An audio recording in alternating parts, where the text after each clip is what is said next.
ভারত এবং পাকিস্তানের মধ্যে এই যে যুদ্ধ, এই যুদ্ধ নিয়ে ভারত এবং পাকিস্তানের দেশের মিডিয়ায় এমন সব দাবি করছে যাতে মনে হচ্ছে পাকিস্তান জিতে গেছে, পাকিস্তানের মিডিয়া দাবি করছে, আর ভারতের মিডিয়া দাবি করছে ভারত ইতিমধ্যে পাকিস্তান জয়ী হয়ে গেছে। আসলে কি কি হতে যাচ্ছে এবং কি হচ্ছে সেটা জানার উপায় এই মুহূর্তে বহু মানুষের নেই। বিভিন্ন বিদেশি মিডিয়া ঘেঁটে যা দেখা যাচ্ছে তাতে একতরফা ভাবে যে ভারত পাকিস্তানের উপর হামলা চালাচ্ছে বা ভারত পাকিস্তানের উপর প্রত্যাঘাত করছে, ভারত পাকিস্তানকে মারছে, তা নয়। আবার একতরফা ভাবে যে পাকিস্তান ভারতের উপরে মারছে, তা নয়। দেখবেন পাড়ায় যদি ছোটখাটো মারামারিও হয়, তাহলে যে সবল ব্যক্তি সে দুর্বলকে যখন মারে, দুর্বল 5 ঘা তাকে দেয়। সবল যেতে ঠিকই, কিন্তু দুর্বল তাকে 5 ঘা দেয়। দুদেশের তরফ থেকে দুদেশের মিডিয়া এমন সব দাবি করছে যাতে মনে হচ্ছে ভারতের দিক থেকে, ভারতের মিডিয়া দাবি করছে ভারত ইতিমধ্যেই জয়ী হয়ে গেছে আর পাকিস্তানকে প্রায় গুড়িয়ে ফেলেছে, আর পাকিস্তানের মিডিয়া দাবি করছে যে তারা ভারতের বহু জায়গাকে গুড়িয়ে দিয়েছে, একের পর এক মৃত্যু হয়েছে, মানে মৃতের লাশ বানিয়ে ছেড়েছে। আসলে তা কিন্তু নয়। কি হচ্ছে, যা হচ্ছে এবং যা হতে যাচ্ছে তাতে মনে হচ্ছে পরিস্থিতি আরো ভয়ানক দিকে এগোচ্ছে, আরো ভয়াবহ হতে যাচ্ছে। তবে একটাই আশার আলো গত 3 দিনের মধ্যে, সেটা হচ্ছে আজ এই প্রথম জাতীয় নিরাপত্তা পরিষদে ভারত এবং দুদেশের মধ্যে আলোচনায় বসার একটা সিদ্ধান্ত হয়েছে। এটাই যা আশার খবর। আবার বলছি, জাতীয় নিরাপত্তা পরিষদে এই উদ্ভূত পরিস্থিতি নিয়ে একটা আলোচনায় বসার সিদ্ধান্ত হয়েছে। কূটনৈতিক পর্যায়ে আলোচনা হবে, সেটা প্রায় নিশ্চিত। গতকাল ইরান এবং সৌদির সঙ্গে বৈঠকের পর আজ কিছুটা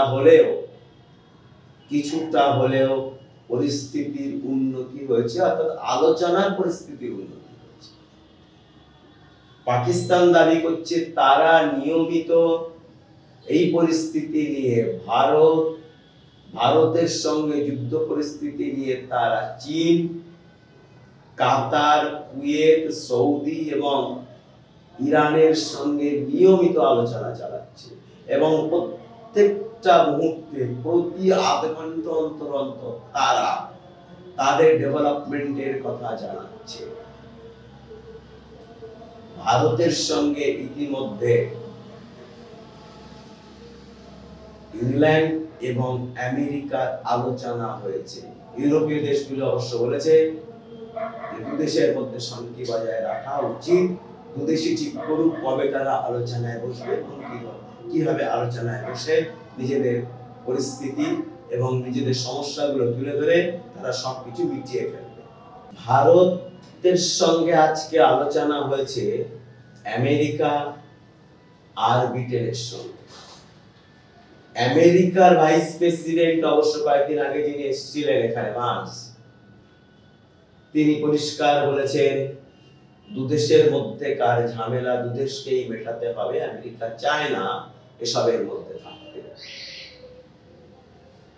পাকিস্তান আজকে দাবি করেছে যে তারা ভারতের ৭৭টা ড্রোন নিচে নামিয়েছে,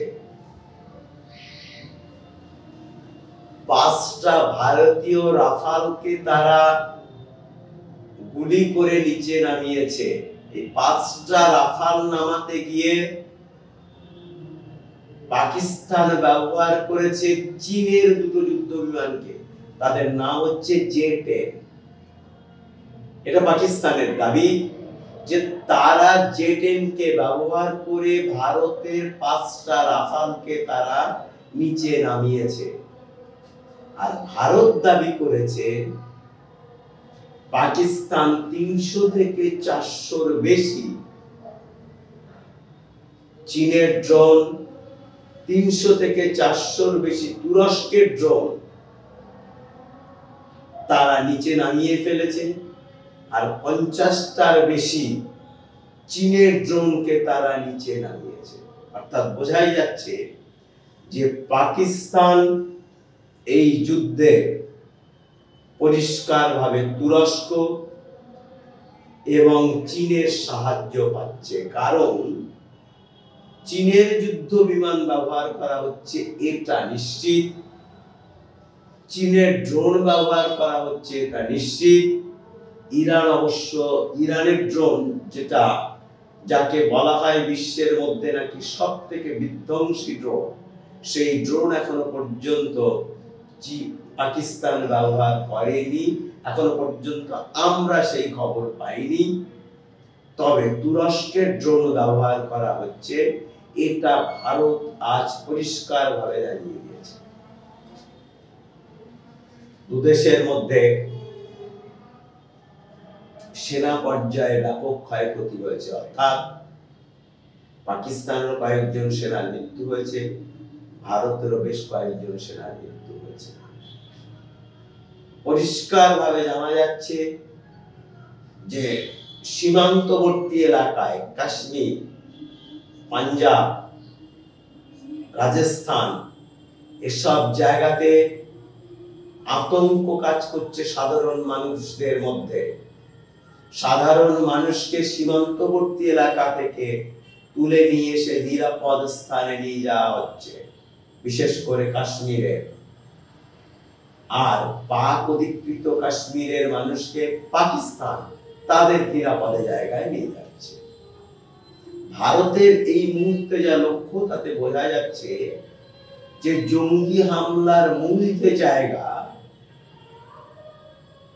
সেই পাক অধিকৃত কাশ্মীরের তারা পরপর জঙ্গি ঘাঁটিগুলোকে ধ্বংস করতে চায়।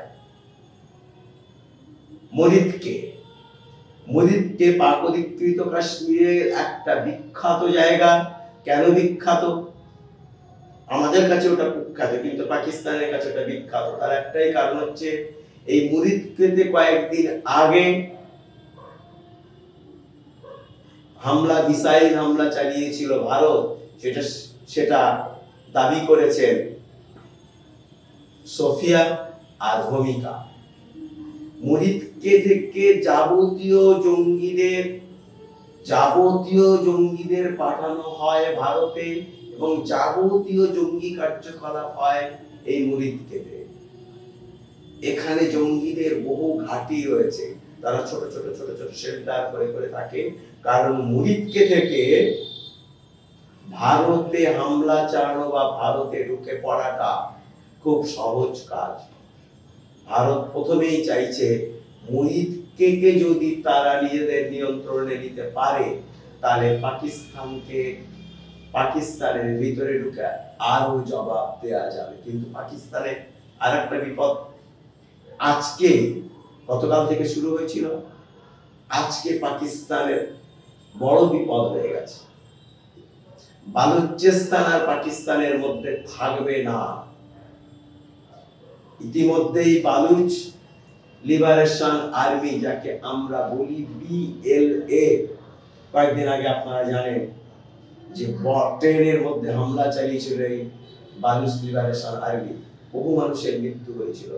সেই বালুচ লিবারেশন আর্মি, তাদের অধিকাংশ বিদ্রোহী আর্মির হচ্ছে মহিলারা। তারা পাকিস্তান থেকে দীর্ঘদিন ধরে আলাদা হতে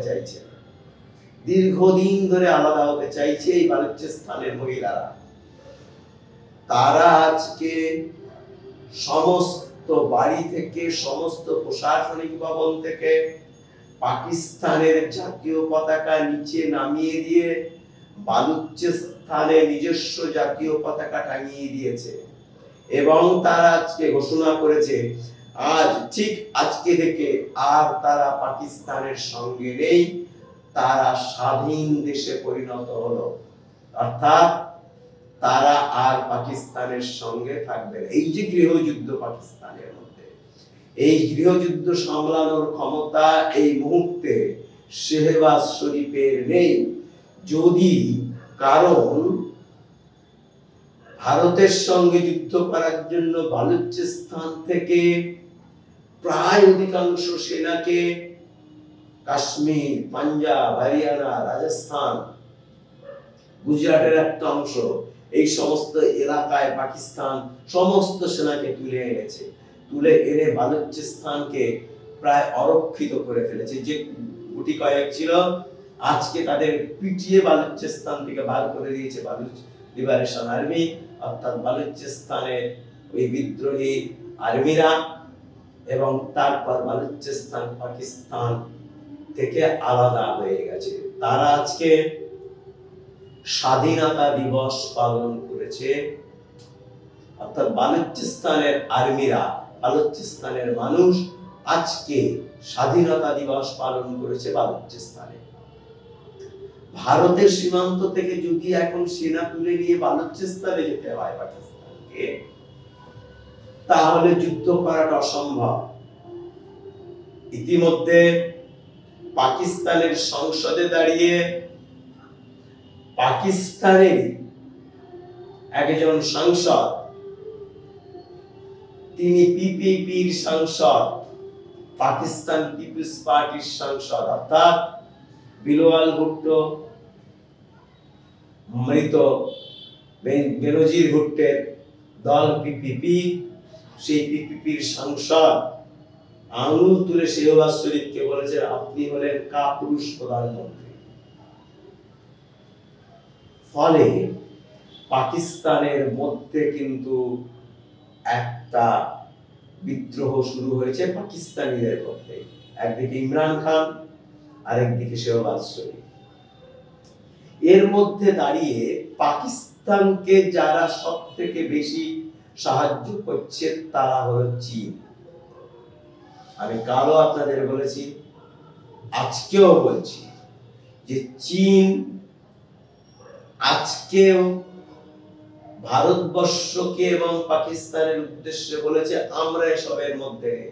আসলে এটা চীনের ডিপ্লোম্যাটিক খেলা, আমরা এসবের মধ্যে নেই, আপনারা বুঝে নিন আপনারা কিভাবে দুদেশের মধ্যে এই দুদেশের ঝামেলাকে মিটিয়ে ফেলবেন, আমরা এসবের মধ্যে থাকবো না। তবে চীন সবচেয়ে বেশি করে এই যুদ্ধের মধ্যে রয়েছে। চীনের লাভ হচ্ছে অরুণাচল প্রদেশকে যখন তখন দখল নিতে তারা পারে। যদি অরুণাচল প্রদেশ থেকে সেনা সংখ্যা কমিয়ে ভারত কাশ্মীর সীমান্তে নিয়ে আসে, তাহলে কিন্তু অরুণাচল প্রদেশের দখল চীনকে নিতে বেশি সময় লাগবে না। ইতিমধ্যে ভারতবর্ষের দুটো দেশে, ভারত এবং পাকিস্তান, এই দুটো দেশের স্ট্র্যাটেজি প্রায় সমান। কেন সমান? পাকিস্তান আজকে তাদের সমস্ত সরকারি কর্মী, হাসপাতাল কর্মী, সরকারি কর্মী, নার্স, স্কুলের শিক্ষক, তাদের স্কুলে যেতে হবে কিন্তু ছাত্রছাত্রীদের যাওয়া যাবে না, বিশ্ববিদ্যালয় কর্মী, সমস্ত কর্মী, এমনকি প্রাক্তন সেনা কর্মী যদি কেউ থেকে থাকে, তাদেরকে পরিষ্কার ভাবে জানিয়ে দেওয়া হয়েছিল এই মুহূর্তে কার কোনো ছুটি নেই এবং যে কোনো মুহূর্তে যুদ্ধে যেতে হতে পারে। একই রকম ভাবে ভারত সমস্ত রাজ্যকে জানিয়ে দিয়েছে যে কারোর কোনো ছুটি দেয়া যাবে না। যদি কেউ ছুটিতে থাকেন তাহলে তার নিজের জেলার মধ্যেই থাকতে হবে, জেলার বাইরে কিন্তু বেরোনো যাবে না। অর্থাৎ সরকারি কর্মী, আধা সরকারি কর্মী, সরকার পোষিত কর্মী, কেউ এই মুহূর্তে বেড়াতে গেলে তাকে ফিরে আসতে হবে রাজ্যে এবং নিজের জেলাতে। এটা স্ট্র্যাটেজি। আর ঘন ঘন রাতের বেলা সাইরেন বাজতে শুরু করেছে ভারতের বিভিন্ন জায়গায়। বহু জায়গাতে রাতে সাইরেন বাজছে, একই সঙ্গে হঠাৎ করে লোডশেডিং করে দেওয়া হচ্ছে, ব্ল্যাক আউট। কেন লোডশেডিং করে দেওয়া হচ্ছে? যে পাকিস্তান যে কোনো মুহূর্তে সেই সমস্ত জায়গায় ড্রোন হামলা চালাতে পারে। ইতিমধ্যে ভারত জানিয়ে দিয়েছে বহু ড্রোনকে তারা নিচে নামিয়ে ফেলেছে। পাকিস্তানের প্রতিরক্ষা মন্ত্রী মোহাম্মদ আসিফ আজকে আল জাজিরাকে যে ইন্টারভিউ দিয়েছেন তাতে পরিষ্কার জানিয়েছেন, আল জাজিরার অ্যাঙ্কার তাকে জিজ্ঞাসা করেছিলেন, ভারত পাকিস্তান দুটোই পরমাণু শক্তিধর দেশ, দুটো পরমাণু শক্তিধর দেশের কি এভাবে যুদ্ধ করা উচিত? পাকিস্তানের প্রতিরক্ষা মন্ত্রী পরিষ্কার বলেছেন আল জাজিরাকে যে 22 এপ্রিলের ঘটনার পর আমরা আন্তর্জাতিক পর্যায়ে তদন্ত চেয়েছিলাম। ভারত আমাদের উপরে যে দোষারোপ করছে তা সত্যি কিনা তদন্ত করে বের করা হোক। যদি আমরা দোষী প্রমাণিত হই তাহলে আমরা সেই দোষ মাথা পেতে নেব, আমরা জঙ্গিদের নির্মূল করে দেব। আন্তর্জাতিক পর্যায়ে সেই আলোচনা হয়নি এবং আমরা যে প্রস্তাব রেখেছিলাম ভারত তা মেনে নেয়নি। দুদেশেই প্রচুর মানুষের বাস, ভারতে 140 কোটি মানুষের বাস, আমাদের 15-16 কোটি মানুষের বাস। তাহলে দুদেশই চায় তাদের নাগরিকদের সুরক্ষা দিতে। পাকিস্তানের প্রতিরক্ষা মন্ত্রী বলেছেন যে যদি দুদেশই চায় তাদের নাগরিককে সুরক্ষা দিতে,